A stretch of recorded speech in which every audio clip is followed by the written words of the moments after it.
जय श्री कृष्ण। यह संसार बाहरी रूप से जितना आकर्षक दिखाई देता है, भीतर से उतना ही क्षणभंगुर और मायावी है। इसी माया के बंधन में बनकर मनुष्य बार बार जन्म और मृत्यु के चक्र में घूमता रहता है। लेकिन हमारे सनातन धर्म में ऐसे अनेक पवित्र अवसर बताए गए हैं जो इस बंधन को काटने की शक्ति रखते हैं। उन्हीं में से एक अत्यंत प्रभावशाली और पुण्यदायी तिथि है एकादशी, जो हर माह में 2 बार आती है और साधक को आत्मिक शुद्धि, मन की स्थिरता और ईश्वर के समीप ले जाने का मार्ग प्रदान करती है। और जब बात मोहिनी एकादशी की आती है तो इसका महत्व और भी अधिक बढ़ जाता है, क्योंकि यह केवल पापों का नाश करने वाली ही नहीं बल्कि मनुष्य को मोह, लोभ और आसक्ति से मुक्त करने वाली तिथि मानी गई है। इस वर्ष यह पावन एकादशी सोमवार 27 अप्रैल 2026 को पड़ रही है, जबकि इसकी तिथि का प्रारंभ 26 अप्रैल की संध्या 6:06 से हो जाएगा और यह अगले दिन यानी 27 अप्रैल को शाम 6:15 तक विद्यमान रहेगी।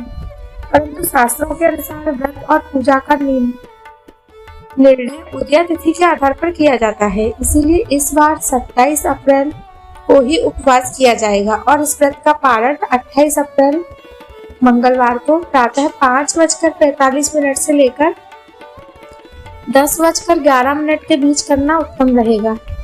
इस दिन का ब्रह्म मुहूर्त प्रातः लगभग 4:17 से शुरू होकर 5:01 तक रहेगा, जिसे साधना और ईश्वर स्मरण के लिए सबसे शुद्ध और प्रभावी समय माना जाता है।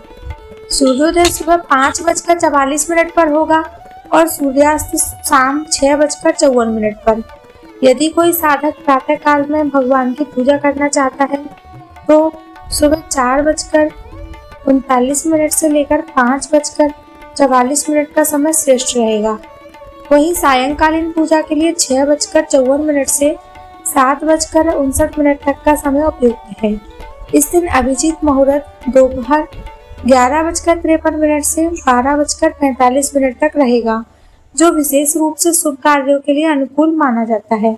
साथ ही अमृत काल दोपहर 2:41 से 4:20 तक रहेगा, जो आध्यात्मिक कार्यों और ध्यान के लिए अत्यंत लाभकारी है। नक्षत्र की बात करें तो इस दिन पूर्व फाल्गुनी नक्षत्र रात्रि 9:18 तक रहेगा। उसके बाद उत्तर फाल्गुनी नक्षत्र का आरंभ हो जाएगा। राहु काल सुबह 7:23 से 9:02 तक रहेगा, इसलिए इस अवधि में कोई भी शुभ कार्य करने से बचना चाहिए। हालांकि इस दिन भद्रा का प्रभाव भी पृथ्वी लोक पर बताया गया है, जिसे सामान्यतः शुभ नहीं माना जाता, लेकिन एकादशी की दिव्यता इतनी प्रबल होती है कि वो हर प्रकार के दोष को शांत कर देती है। इसीलिए इस दिन का मुख्य उद्देश्य केवल बाहरी मुहूर्तों को देखना नहीं बल्कि अपनी आत्मा को ईश्वर से जोड़ना होता है।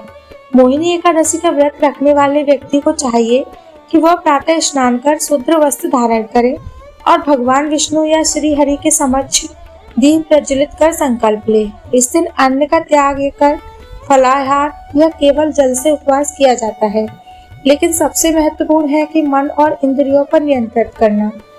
केवल भूखे रहने से नहीं बल्कि विचारों की शुद्धता से ही व्रत पूर्ण होता है।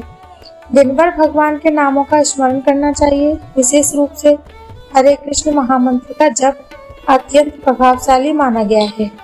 जब कोई व्यक्ति श्रद्धा के साथ इस मंत्र का जप करता है तो उसका मन धीरे धीरे शांत होने लगता है और उसके भीतर एक अलग प्रकार की ऊर्जा का अनुभव होता है।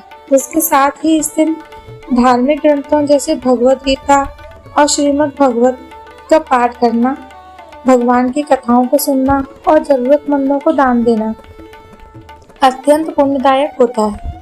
मोहिनी एकादशी का व्रत केवल परंपरा नहीं बल्कि आत्मा को जागृत करने का एक माध्यम है। यह हमें सिखाता है कि कैसे हम अपने जीवन में संयम, श्रद्धा और भक्ति को स्थान दें। जब कोई व्यक्ति सच्चे मन से इस व्रत का पालन करता है तो उसके भीतर के नकारात्मक भाव जैसे क्रोध, लोभ, अहंकार धीरे धीरे समाप्त होने लगते हैं और उसकी सोच सकारात्मक दिशा में बढ़ने लगती है। यही कारण है कि हमारे ऋषियों ने एकादशी को मोक्ष प्रदान करने वाली तिथि कहा है, क्योंकि यह केवल शरीर को नहीं बल्कि आत्मा को भी शुद्ध करती है।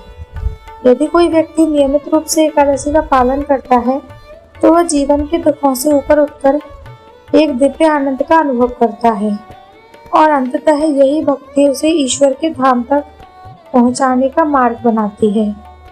इसीलिए एक बार आने वाली मोहिनी एकादशी को केवल एक तिथि के रूप में ना देखें, बल्कि इसे अपने जीवन में परिवर्तन लाने का अवसर मान लें।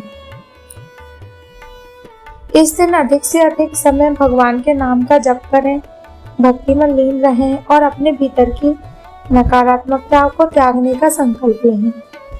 यही इस व्रत का वास्तविक उद्देश्य है।